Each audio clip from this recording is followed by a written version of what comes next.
का वन पूर्ण करके आएंगी तो आप अपने पति और अपने देवर के साथ वापस अपनी अयोध्या में आएंगे। इस प्रकार गंगा मैया ने भी आशीर्वाद मां सीता को दिया। उसी समय उस रात्रि में सिंसुपा के वृक्ष के नीचे वहीं पर भगवान ने विश्राम किया। अगला दिन प्रातःकालीन हुई।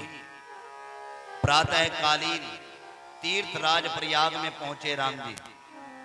तीर्थराज प्रयाग जहां पर भरद्वाज मुनि है, जहां भरद्वाज मुनि याज्ञवल्क्य मुनि से कथा जान रहे हैं राम जी की कि अब कछुनाथ, हे प्रभु आप मुझे बताइए राम कवन प्रभु पूछूं तो ही आप मुझे राम जी के बारे में बताइए। उसी स्थान पर राम जी तीर्थराज प्रयाग में पहुंच गए।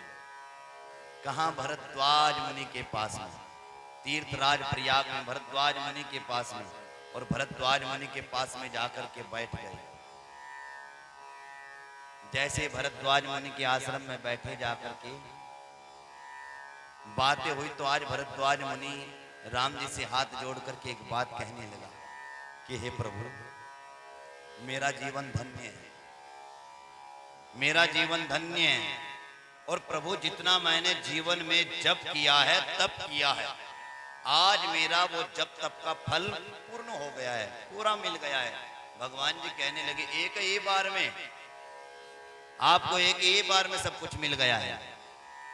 भरद्वाज जी कहते हैं प्रभु हाँ हाँ एक ही बार में। कैसे?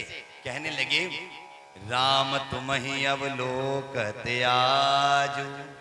हे प्रभु आपके दर्शन करने मात्र से मुझे वह फल मिल गया है। अब तो आपसे एक ही आशीर्वाद चाहता हूं कि हे प्रभु मेरे हृदय में सहज प्रेम हो, और वो सहज प्रेम आपके चरणों में हो। ये सहज प्रेम कौन सा प्रेम है? सहज प्रेम। सहज प्रेम वो है जिस प्रेम में अपना दिमाग ना लगाना पड़े। जिस प्रेम में दिमाग लगाना पड़ता है वो सहज प्रेम नहीं होता। कौन सा? किसी से हम प्रेम करते हैं, बार बार जाकर के उसको कहते हैं हम आपको इतना प्रेम करते हैं, आप जानते नहीं, इतना प्रेम हम आपको करते हैं। ये सहज प्रेम नहीं है। जिस प्रेम को बताना पड़े वो सहज प्रेम नहीं है। सहज प्रेम कौन सा है? जिस प्रेम को बताना भी ना पड़े और प्रेम हो जाए, वही सहज प्रेम है, वही सहज प्रेम है। आज भरद्वाज मुनि भगवान से कहते भगवान वही सहज प्रेम मैं चाहता हूं। मन से, कर्म से, वचन से मेरा अनुराग आपके चरणों में रहे, आपके चरणों की सेवा मैं करूं। उस समय राम जी ने आशीर्वाद दिया। वहीं रात्रि रुके कंदमूल फल आदि भरद्वाज मुनि ने लाकर के दिए। अगला दिन प्रातःकालीन हुए। भगवान जी ने तीर्थराज प्रयाग में स्नान आदि किया। स्नान करने के बाद आज मुनि से कह रहे हैं कि हे मुनि, हे भरद्वाज जी, आप हमें वह मार्ग बताइए जिस मार्ग पर हम चलें। जिस मार्ग पर हम चलें आप वह मार्ग बताइए हमें जाने का। भरद्वाज जी कहते हैं प्रभु मैं कौन होता हूं आपको मार्ग बताने वाला? आपका मार्ग तो स्वयं आप ही हैं प्रभु। मगर हाँ फिर भी जब आपने हमसे कहा है, उस समय भरद्वाज मुनि ने 50 मुनियों को बुलाया, 50 ऋषियों को। 50 ऋषि कौन थे? 18 पुराण, 18 उपपुराण, गिनते जाना। 50 ऋषि, 18 पुराण, 18 उपपुराण, 4 वेद, 4 उपवेद और 6 शास्त्र। ये 50 ऋषि वहां पर आए। 50 ऋषि आकर के राम जी से कहने लगे हम आपको मार्ग बताएंगे, हम आपको मार्ग बताएंगे। देखिए मार्ग तो वही बता सकता है जिसको मार्ग के बारे में मालूम होता है। 50 के 50 आकर के कहते हैं ऋषि कि हम आपको रास्ता दिखाएंगे। उस समय उन 50 में से 4 वेद बटू, 4 वेद ब्राह्मणों को निकालते हैं भरद्वाज जी, और उन 4 ब्राह्मणों को राम जी के संग में भेजते हैं कि आप जाकर के मार्ग दिखाइए। आगे चलते हैं निषाद राज, गुहू, राम जी, लक्ष्मण जी, सीता जी और 4 ब्राह्मण जाकर के यमुना जी के घाट तक लेकर के जाते हैं। यमुना जी के घाट से राम जी उन 4 ब्राह्मणों को वापस कर देते हैं। भरद्वाज मुनि ने भेजा राम जी को किधर? वाल्मीकि ऋषि के आश्रम की ओर। और वाल्मीकि ऋषि के आश्रम की ओर राम जी जा रहे हैं।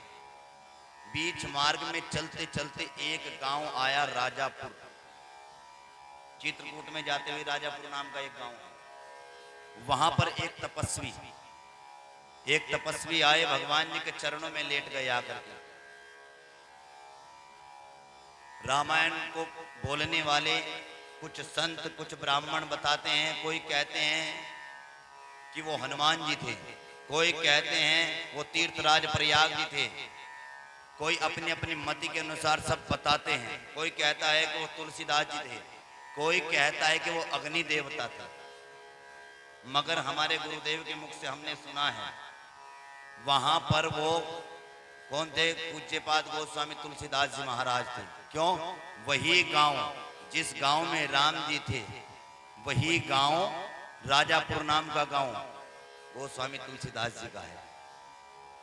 गोस्वामी तुलसीदास जी का गांव ही राजापुर है, चित्रकूट के पास है। वहां पर जाते हुए गोस्वामी तुलसीदास जी ही तपस्वी के रूप में आए, भगवान जी से मिले, भगवान जी के चरणों में नतमस्तक हुए, माँ सीता के चरणों में नतमस्तक हुए, लक्ष्मण जी के चरणों में नतमस्तक हुए और निषाद जी से अपने हृदय से मिले। मिलने के बाद राम जी वहीं से आगे चले। आगे चलते चलते कुछ दूर आगे चले, निषाद राजगुरु से भी कह दिया कि निषाद जी अब आप भी जाइए, क्यों? आपका गांव आपके बिना अधूरा है, आप गांव के राजा हैं, आप भी जाकर के अपने गांव की सत्ता को देखें। निषाद जी को वहां से वापस भेज दिया। आगे चलते रहे राम जी, सीता जी और लक्ष्मण जी। बीच बीच मार्ग में गांव के बराबर से जब निकलते तो गांव वाले मिलते हैं, ग्रामवासी मिलते हैं, तो ग्रामवासी देख करके मोहित हो जाते हैं। भगवान जी को देख करके पूछते हैं आप किधर जा रहे हैं? सब वार्ताएं राम जी बताते, हम 14 वर्षों के लिए वनों को आए हैं और वनों को ही जा रहे हैं। सब कहते हैं कि आपकी आज्ञा हो तो आपको कुछ दूर तक हम छोड़ करके आए, कुछ मार्ग दिखा करके आए। मगर राम जी किसी को लेकर के नहीं जाते। कल देखना, कल भरत जी आएंगे, भरत जी सबको अपने साथ साथ लेकर के चलेंगे। मगर यहाँ पर क्या हुआ? यहाँ पर राम जी किसी को लेकर के नहीं जाते। क्यों? राम जी कभी किसी को परेशान नहीं करते अपने जीवन में। कभी राम जी किसी को दुखी नहीं देखते, कभी राम जी किसी को दुखी नहीं करते।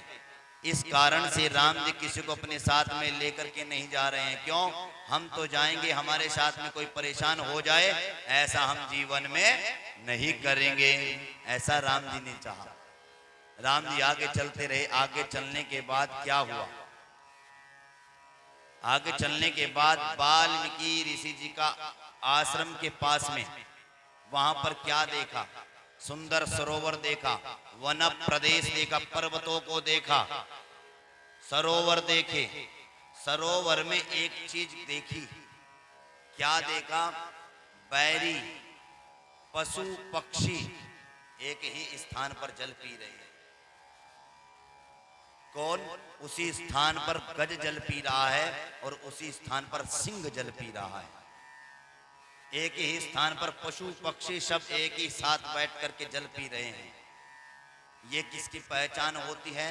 अच्छे घर की पहचान होती है, अच्छे स्थान की पहचान होती है। अयोध्या कांड हम सुन रहे हैं। अयोध्या का अर्थ क्या है? अयोध्या का अर्थ होता है जहां पर कभी युद्ध ना हो। आज यहाँ पर जब राम जी ने अपने महल में देखा कि युद्ध का समय हो सकता है, तो राम जी ने 14 वर्षों का वन ले लिया, मगर युद्ध नहीं होने दिया।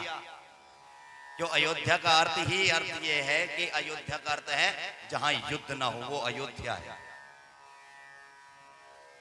आज राम जी ने जिस समय वहां उस सरोवर में हर पशु को, हर पक्षी को एक ही स्थान पर जल पीते देखा।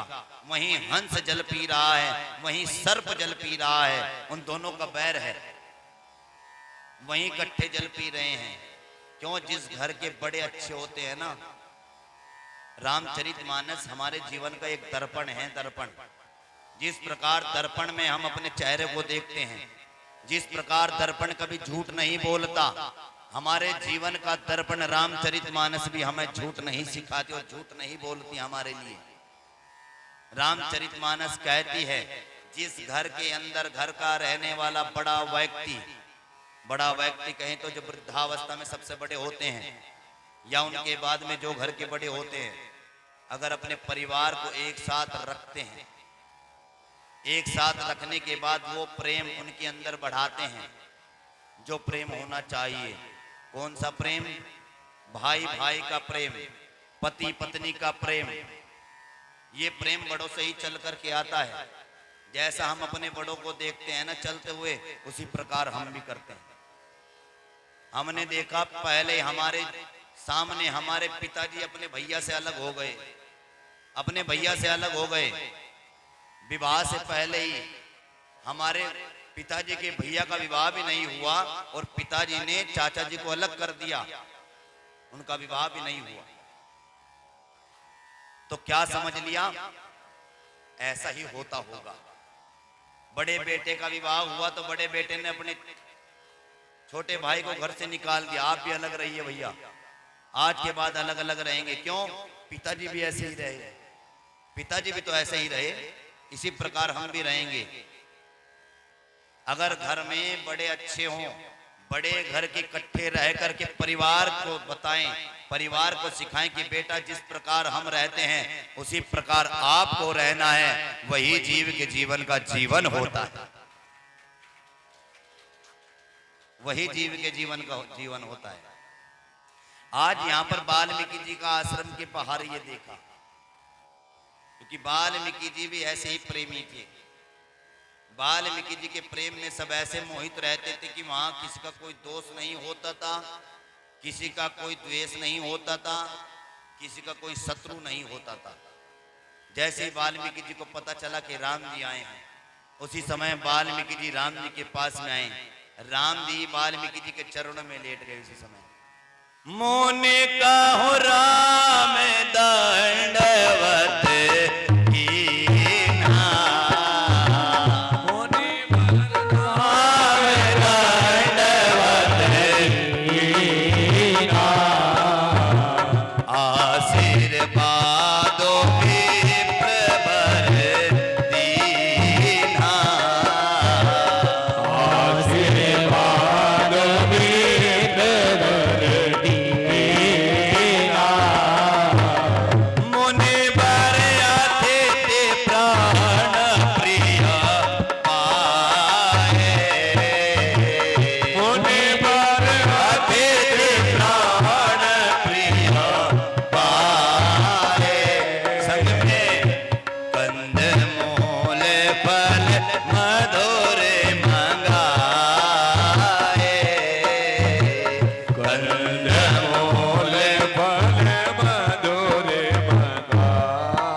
वाल्मीकि जी उसी समय राम जी की ओर आए। जैसे ही राम जी ने वाल्मीकि जी को देखा तो वाल्मीकि जी की ओर उसी समय दौड़ पड़े राम जी और जा करके नतमस्तक करने लगे, चरणों में लेट गए। उसी समय आशीर्वाद विप्रवर दीना, उसी समय ब्राह्मणों ने आशीर्वाद दिया, वाल्मीकि जी ने आशीर्वाद दिया। आशीर्वाद देने के बाद अपने आश्रम में लेकर के आ गए। आश्रम में जिस समय लेकर के आए, बैठाया भगवान श्री राम जी को, आसन दिया। आसन देने के बाद अपने ऋषियों को आज्ञा दी कि राम जी के लिए कंदमूल फल आदि लाए जाएं। राम लक्ष्मण सीता जी के लिए कंदमूल फल लाए गए और भगवान जी ने इनको ग्रहण किया। यहां बैठ करके एक बात पूछते हैं, कौन? वाल्मीकि जी राम जी से। बस 15 मिनट हो, 6:30 बजे तक तो रोज होता ही है। राम जी से पूछा वाल्मीकि जी ने कि हे राम जी, इन वनों में आप क्यों आए हो? तो राम जी ने एक बात कही कि हे मुनि, आप सब जानते हैं, आप त्रिकाल यज्ञ हैं, आप सब जानते हैं, फिर भी आप हमसे पूछना चाहते हैं। ये संसार आपकी हथेली पर एक बेर की भांति रखा हुआ है। कैसे? विश्व बदर जिमि तुमरे हाथा, एक बेर की भांति रखा है। बेर तो आप लोग देखे ही हैं, जब शिवरात्रि के समय बेर आते हैं, बेर को आपने देखा एक ओर से नुकीला होता है बेर, एक ओर से नुकीला। जो नुकीला होता है, नुकीले को ऐसे हाथ पर रख करके देखिए, चारों ओर का नजर आता है। राम जी कहते हैं कि ये वाल्मीकि जी, ये विश्व, ये संसार आपकी हथेली पर इस प्रकार रखा हुआ है जैसे बेर होता है, चारों ओर का नजर आता है। आप हर प्रकार से हर स्थान के बारे में जानते कि हम यहाँ पर क्यों आए। तब वाल्मीकि जी एक बात कहते हैं, राम जी जानते तो हम सब कुछ हैं, मगर एक बार आपके श्रीमुख से सुनना चाहते हैं, क्या कारण हुआ आपका यहाँ पर आने का। कहने लगे, एक कारण हो तो मैं बताऊं, अनेकों कारण मेरे यहाँ पर आने के हैं। वाल्मीकि जी कहते हैं, आप बताइए। कहने लगे, मेरे यहाँ पर आने के 4 कारण हैं। कहते हैं 4 कारण कौन से बताइए। पहला कारण कहते हैं, 7 वचन पिताजी की आज्ञा, पिताजी की आज्ञा पालन करने का शुभ अवसर हमें जीवन में मिला है। और पिता के साथ दूसरी आज्ञा, मातु हित, अपनी माता कैकेयी के हित के कारण, माँ का हित करने के कारण दूसरा। तीसरा, भाई भरत यस राव, भाई भरत जैसा राजा उस अयोध्या को मिल गया। इस तीसरा। कहते हैं चौथा, मोह कहूं दरस तुम्हार प्रभु, सब मम पुण्य प्रभाव। चौथा कारण मुनि आप हैं, अगर वनों में ना आते तो आपके दर्शन हमें कैसे होते, ये हमारा चौथा कारण है। भगवान जी ने 14 वर्षों का वन इसी कारण से किया, क्यों जिस समय राज्याभिषेक के बारे में सुना तो राम जी ने उस समय मन में सोचा, आज तक मैंने ऋषियों की पूजा नहीं की, ऋषियों की सेवा नहीं की, क्यों ना 14 वर्षों में 14 वर्ष की आयु रावण की रह गई। रावण की 14 वर्ष की आयु रह गई थी, इस कारण से 14 वर्षों का वन हुआ।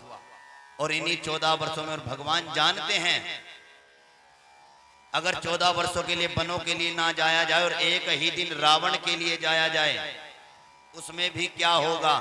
जीवन में हमने तप नहीं किया, क्या ऋषियों की सेवा नहीं की, ऋषियों की पूजा नहीं की, तप नहीं किया, तप जाकर के वनों में ही, आपने भी सुना होगा ऋषि मुनि जाते हैं वनों में जाकर के तप करते हैं। राम जी ने भी तप किया 14 वर्षों में जाकर के। और जब तक जीवन में धारिता नहीं आती, तप करने के बाद, तप करने के बाद जीवन में धारिता आती है। धारिता जब तक नहीं आती, जब तक किसी स्थान पर बैठने योग्य भी व्यक्ति नहीं होता। होता कब है, जब जीवन में धारिता आ जाती है। राम जी ने चाहा कि धारिता कब आएगी, जब 14 वर्षों का वन होगा। 14 वर्षों के वन में तप भी हो जाएगा और रावण का अंत भी हो जाएगा। नहीं तो रावण को बैठे बैठे अयोध्या से मार देते प्रभु। इस कारण से 14 वर्षों के लिए वनों को गए। आज ऋषि मुनि से कहते हैं कि अगर यहाँ ना आते तो ऋषि मुनि आपके दर्शन कैसे होते। हमारे कारण ये आने का कारण है। अब मुनि आपसे पूछते हैं, आप हमें रहने का, ठहरने का स्थान बताइए, और ऐसा स्थान बताइए ठहरने का जहां पर हमारे रहने से किसी को कोई समस्या ना हो। देखो राम जी ने वाल्मीकि जी से यह बात कही कि हे प्रभु, हे मुनि, आप ऐसा स्थान हमें बताना जिस स्थान में हमारे कारण किसी को परेशानी ना हो। क्यों? आप कहीं अपने किसी ऋषि से कि आज अपने आश्रम को खाली कर दें, यहाँ पर राम जी ठहरेंगे, ऐसे स्थान पर हम नहीं जाएंगे प्रभु। उस समय वाल्मीकि जी कहने लगे, हे प्रभु, आपको मैं अच्छे से जानता हूं, आप श्रुति सेतु पालक, आपने इस धरती पर जन्म लिया है, आप वेदों के तत्व हैं, वेदों की मर्यादा को निभाने के लिए आपने इस धरा पर जन्म लिया है। और आपके संग जो ये है, आपकी पत्नी, इनको भी जानता हूं, माया जानकी, ये आपकी माया है जानकी। ये आपके भैया जो बराबर में खड़े हैं, ये सहस्त्र शीश, जिनके सहस्त्र शीश हैं। सहस्त्र नेत्रों वाले हैं, शेष जिनका नाम है, धरा को अपने शीश पर थामे हुए हैं, ये वही शेष नाग हैं, आपके भैया को हम जानते हैं। कहने लगे राम जी की, हे वाल्मीकि जी, आप तो अच्छे प्रकार से सभी को जानते हैं, आप तो अच्छे से जानते हैं। वाल्मीकि जी कहते हैं, हे प्रभु, हम कौन होते हैं आपको जनाने वाले? सोई जानई देहो जनाई, जानत तुमई हो ही जाए। मैं कौन होता हूं आपको जानने वाला? आपको तो सिर्फ वही जान सकता है जिसको आप जनवा देते हैं। जिसको आप जनवा देते हैं वही आपको जान लेता है। प्रभु, आप ठहरने की कहते हैं, आपके स्थान अनेकों स्थान हैं, हम आपको बता नहीं सकते, इतने स्थान आपके हैं। एक स्थान आपका वो है जो भक्त संसार में, जीवन में, ये जो कान होते हैं ना, कान, जिनके श्रवण समुद्र समाना, जिनके कान समुद्र के समान हो। समुद्र के समान कैसे होंगे? आपने समुद्र देखा है, जितना जल आता है, जितना प्रलय जल का आता है, सारा जल जाकर के समुद्र में मिलता है, मगर समुद्र में कभी नो एंट्री का बोर्ड नहीं लगता कि अब जल अधिक हो गया है। जितना जल आता है समुद्र में समा जाता है। इसी प्रकार आज वाल्मीकि जी कहते हैं, जो भक्त जिनके ये कान समुद्र के हैं सामान, जीवन में जितना राम जी का नाम सुने और फिर अगर कोई चुप हो जाए, फिर कहे कि राम जी का नाम और सुनाया जाए, या कहीं पर जाकर के राम जी की ध्वनि सुनाई दे, उस ध्वनि को, उस नाम को श्रवण बैठ करके करे। आप जाकर के उसके हृदय में विराजिए, आप जाकर के उसके मन में विराजिए। आप अकेले नहीं प्रभु, आप राम जी, मां सीता और लक्ष्मण जी को लेकर के जाकर के विराजिए। इस प्रकार कहने लगे। और प्रभु एक स्थान आपको बताएं, आप जाकर के देखिए, बताने के तो कई स्थान हैं भगवान जी के, 14 स्थान बताए, मगर 14 स्थान बताएं तो 14 स्थानों में 8 बज जाएंगे। 14 स्थान, अनेकों स्थान बताए। अनेकों स्थानों में क्या? जो अपने गुरु के दिए हुए मंत्र का जाप करता हो, जाकर के प्रभु आप वहां बसे। और क्या बताया? हे प्रभु, तुम ही निवेदित भोजन कर रही, आपका भोग लगाए, आप उसके घर में जाकर के बसे। जो अपने पितरों की पूजा करता है, आप उनके घर में जाकर के बसे। जो अपने गुरु को आपसे अत्यधिक प्रेम करता हो, अपने गुरु को, राम जी आपसे भी अत्यधिक अपने गुरु को प्रेम करता हो, आप जाकर के उसके हृदय में विराजमान हो जाइए। जिस व्यक्ति ने काम, क्रोध, मद, मोह, लोभ, मत्सर आदि से निवृत्त हो गया हो, छोड़ दिया हो इन 6 विकारों को, इन 6 विकारों को छोड़ करके जो रहता है, आप जाकर के उनके घर में बसिए। इस प्रकार के 14 स्थान बताए। और 14 स्थान बताने के बाद फिर कहा, प्रभु आप जाकर के बसिए। कहां पर? चित्रकूट गिरि करहु निवासो, कहाँ तुम्हारे सब भांति सुभासो। चित्रकूट गिरि करहु निवासो, कहाँ तुम्हारे सब भांति सुभासो। सैलो सुहावन कानन चारो, करी के हरि वृक्ष बिहग बिहारो।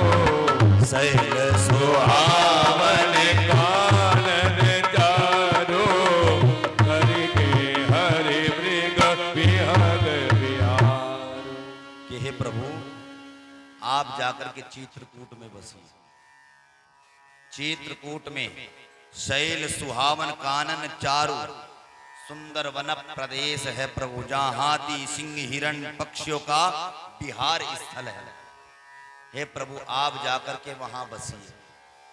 वहां आपको कोई भी ऐसी परेशानी नहीं होगी जिन परेशानियों को भी आपने बताया कि हमारे रहने से किसी को कोई परेशानी ना हो।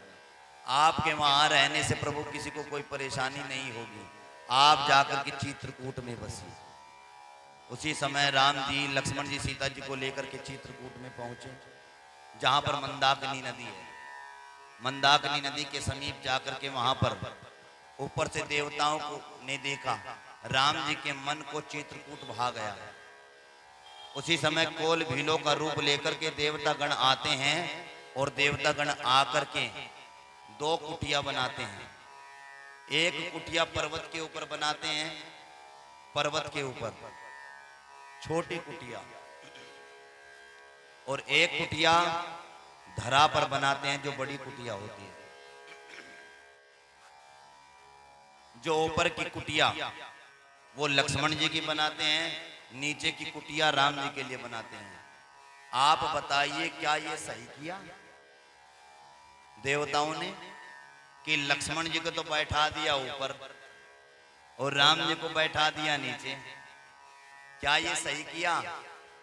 हाथ उठाइए देवताओं ने अगर ये सही किया तो हाथ उठाइए कि हाँ सही किया है। हाथ नहीं उठे इसका मतलब क्या है कि अच्छा नहीं किया, गलत किया है। हाथ ना उठाने का तात्पर्य यही होता है कि अच्छा नहीं किया देवताओं ने, मगर आपको कहीं देवताओं ने यही अच्छा किया। क्यों? लक्ष्मण जी पहरेदार हैं भगवान जी के। पहरेदार को हमेशा कहां होना चाहिए? पहरेदार को ऐसे स्थान पर होना चाहिए जिस स्थान पर खड़े होकर के चारों ओर का नजर आता हो। ऊपर पर्वत के ऊपर लक्ष्मण जी की कुटिया जो बनाई गई वो इसी कारण से बनाई गई, राम जी के पास जो आएगा वो चारों ओर से नजर आएगा कि राम जी के पास कौन आ रहा है। इसी कारण से वह कुटिया बनाई गई। यही कारण कुटिया बनाने का था। और कुटिया बनाने के बाद सब नतमस्तक हुए। नतमस्तक होने के बाद सब अपने अपने धाम को चले गए। आज समय हो गया क्योंकि अब हमें भी धाम पर चलना चाहिए, अपने अपने समय हो गया है। वहां पर उसी रात्रि में राम जी, लक्ष्मण जी ऊपर कुटिया पर, राम जी और मां सीता नीचे कुटिया में, वहीं पर भगवान जी ने विश्राम दिया। आज हम भी अपनी कथा को यहीं पर विश्राम देते हैं। और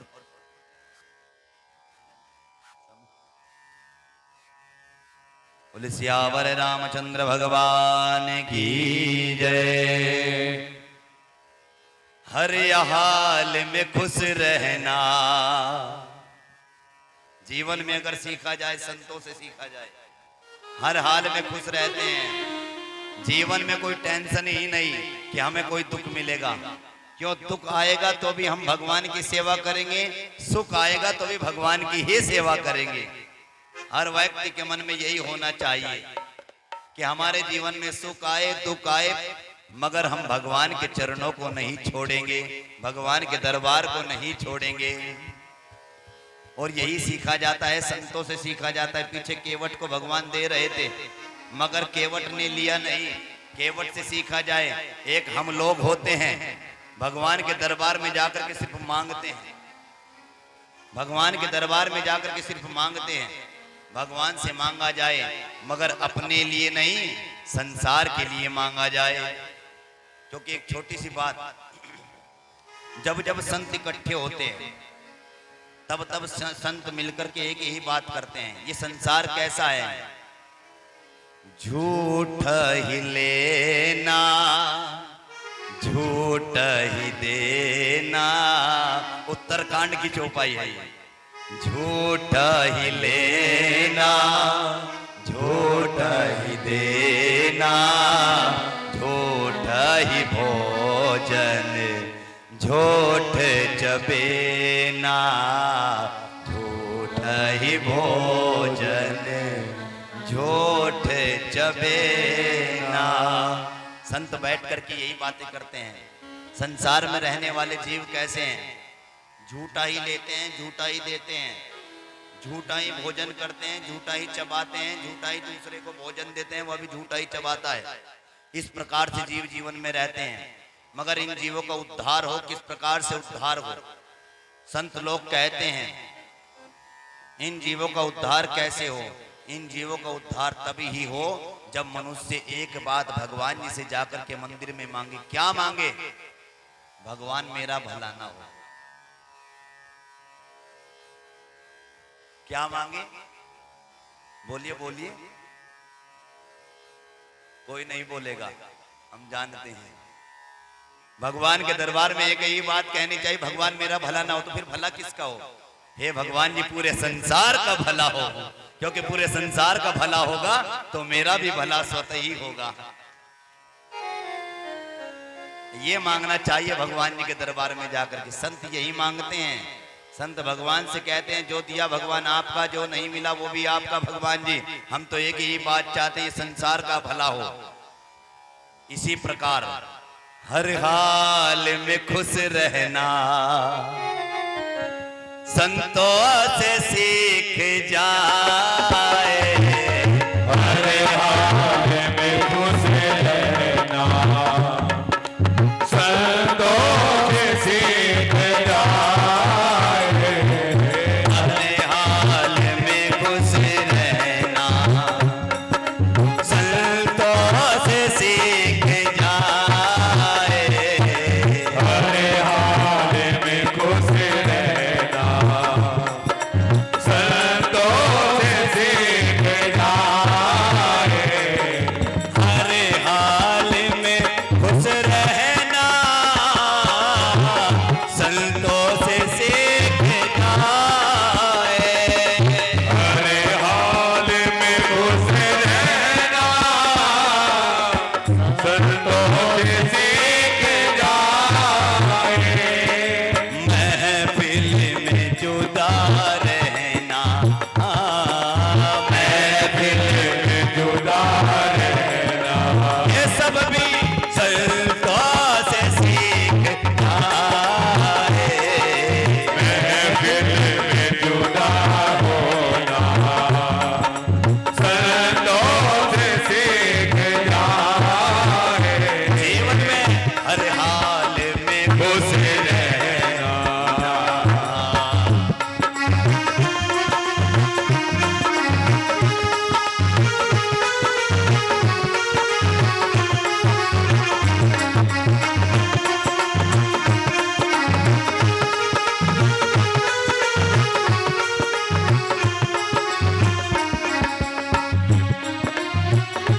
सुख दुख में हंसना रोना है काम कायरों का।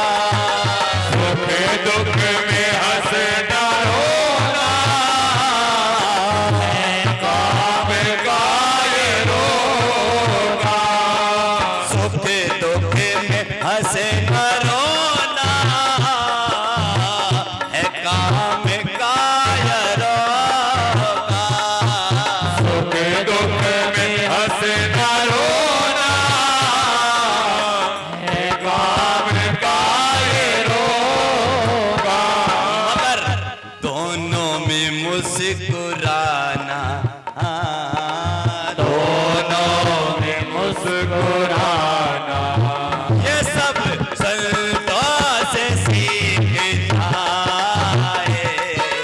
दोनों में मुस्कुराना संतों से सीख जाए।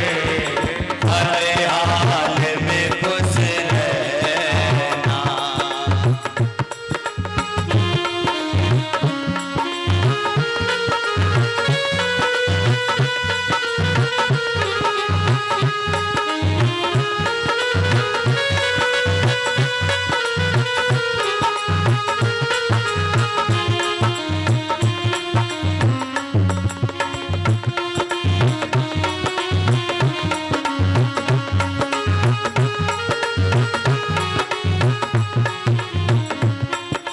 झंझट से भाग जाना सब लोग बताते हैं। झंझट से भाग जाना सब लोग बताते हैं। झंझट से भाग जाना सब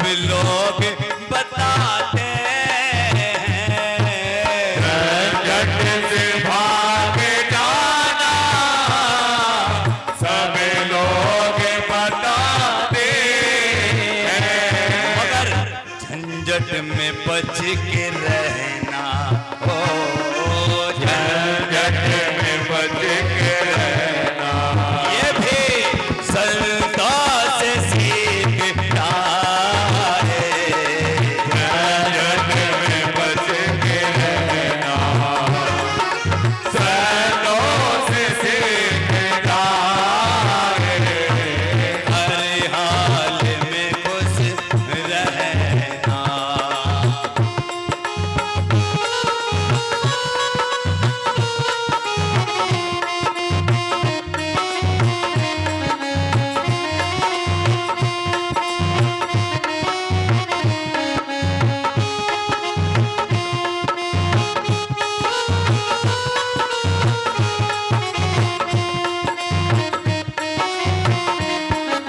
अच्छा एक बात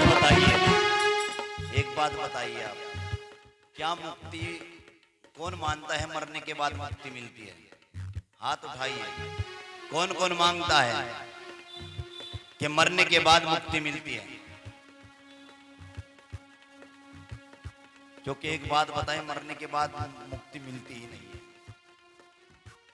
मरने के बाद तो सिर्फ 13वीं होती है। मुक्ति तो जीते जी मिलती है। अपने प्रेम से अपने पिताजी को प्रसन्न कर देना, अपने प्रेम से माताजी को प्रसन्न कर देना, अपने प्रेम से अपने सबको प्रसन्न कर देना सबसे बड़ी मुक्ति होती है। क्यों? मरने के बाद मुक्ति सब लोग बताते हैं। मरने के बाद मुक्ति सब लोग बताते हैं। मरने के बाद मुक्ति सब लोग बताते हैं। मरने के बाद मुक्ति सब लोग बताते हैं। मगर जीते जी मुक्ति होना, जीते जी मुक्त रहना, ये भी संतों से सीखना है। जीते जी मुक्त रहना, संतों से सीख जाए।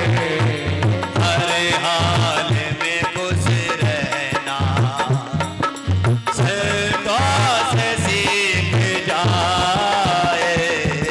हर हाल में खुश रहना, संतों से सीख जाए। हर हाल में खुश रहना, संतों से सीख जाए। हर हाल में खुश रहना, संतों से सीख जाए। महफिल में जुदा रहना, महफिल में जुदा रहना, संतों से सीख जाए। महफिल में जुदा रहना, संतों से सीख जाए। महफिल में जुदा रहना। जीवन में सब कुछ संतों से सीखे जाए। हर हाल में खुश रहना। केवट को भगवान देते रहे मगर केवट ने लिया नहीं। एक हम होते हैं कि भगवान से जाकर के मांगते ही मांगते रहते हैं। तो सीखा जाए केवट से, सीखा जाए संतों से। तो बोले सियावर रामचंद्र भगवान की जय। अब हर रोज की भांति अंत में जो कीर्तन राम जी का करते हैं, हरे रामा रामा राम सीता राम राम राम, हरे राम राम राम सीता राम राम राम हरे राम राम राम सीता राम राम राम हरे राम राम राम सीता राम राम राम हरे कथा विसर्जन आज की है शंभुनाथ हनुमान कथा विसर्जन आज की है शंभुनाथ हनुमान राम लक्ष्मण जानकी सदा करो कल्याण राम लक्ष्मण जानकी सदा करो कल्याण हरे राम राम राम सीता